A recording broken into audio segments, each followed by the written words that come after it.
嗱，我哋都有經驗啦。咁啊，細路哥一百厭咧，啲阿爸阿媽就會鬧佢死仔包啊、死女包啊、死妹釘啊咁嘅。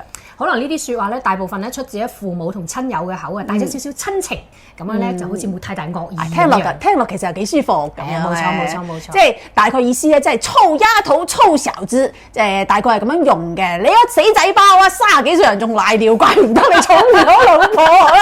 佢咪睇咩泌尿科、男科？哎呀，你哋都人哋啊！但其實咧，死仔包用嚟鬧人咧係好陰毒㗎，可能我哋嘅父母都唔知道啊。唔好話阿爺都唔知啊。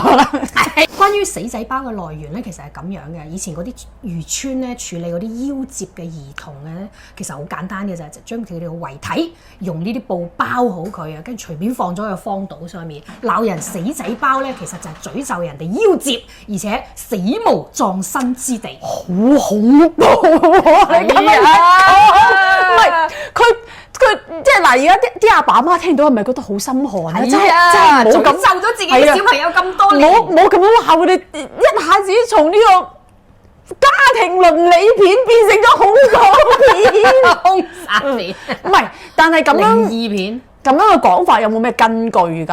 咁我唔知啊，只係喺啲香港嘅呢啲30-40年前嘅舊書裏面睇過，即係具體佢有咩出處，到底佢啱唔啱咧？我自己係唔係太清楚嘅，即係不能夠確認嘅。咁大家如果咧有啲乜嘢出處啊，或者係反駁我哋嘅呢個講法嘅咧，可以喺評論區嗰度話俾我哋聽。